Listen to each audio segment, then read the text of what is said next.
Hello,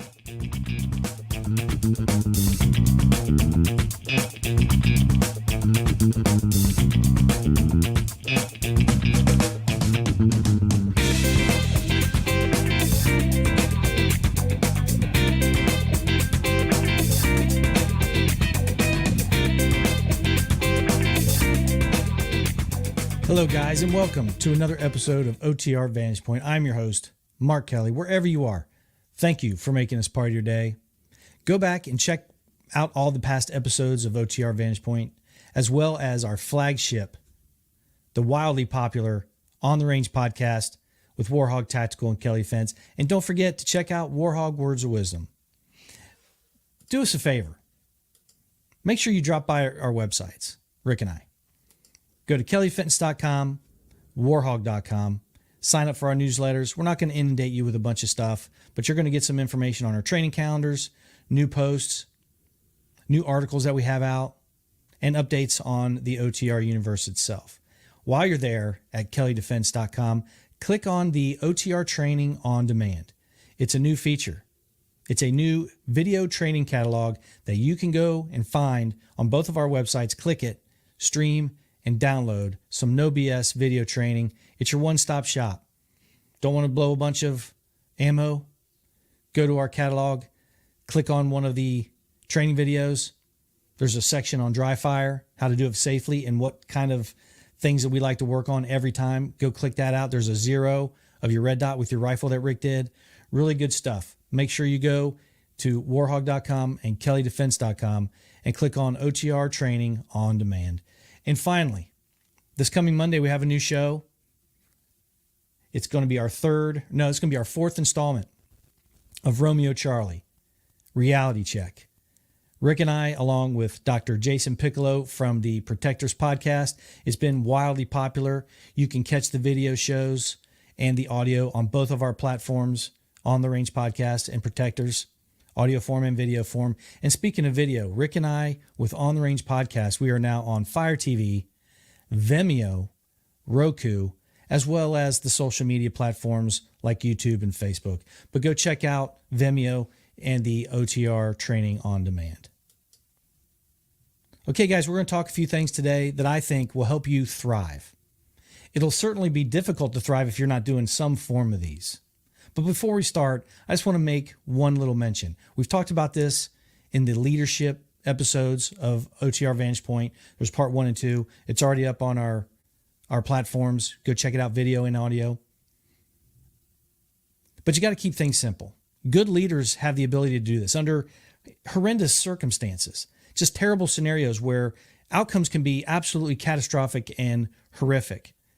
But good leaders are able to break down complex problems into its simplest form. Now, we don't have to have a horrible scenario in order to do this. We can do this in our daily lives.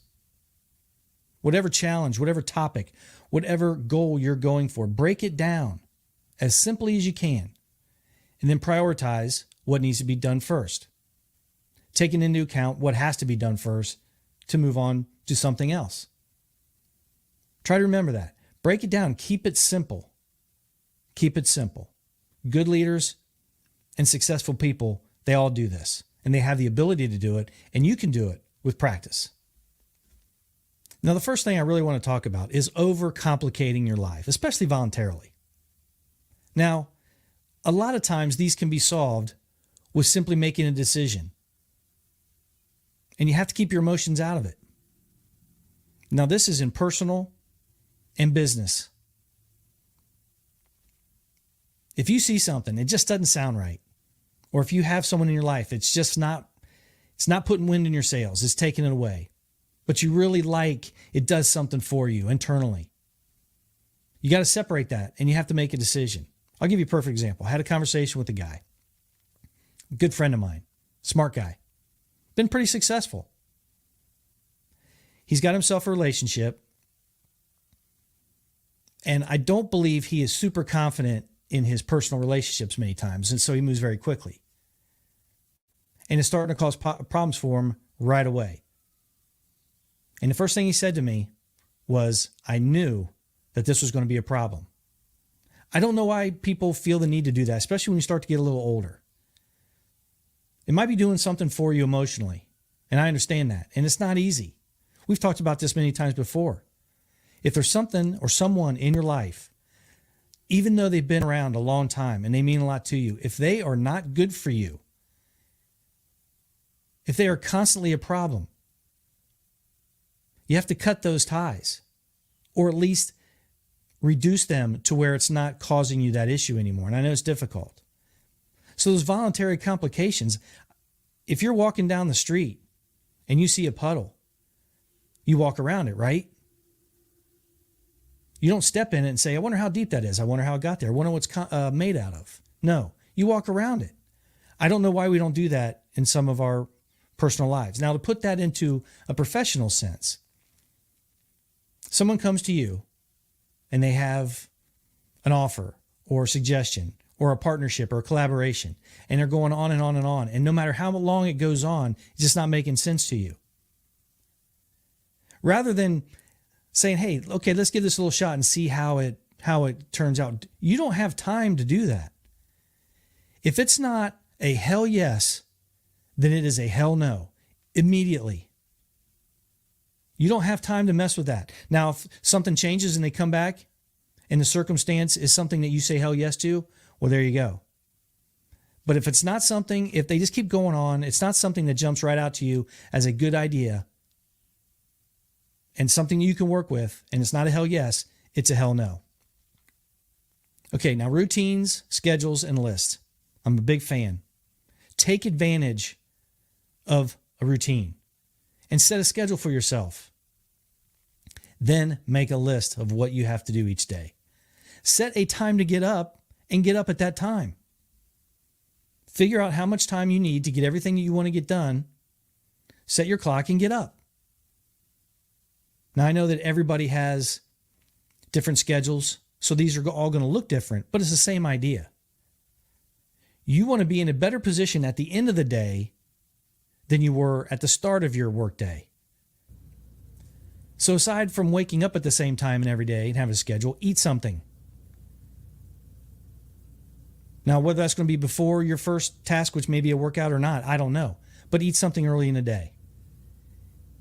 Your body's going to appreciate it.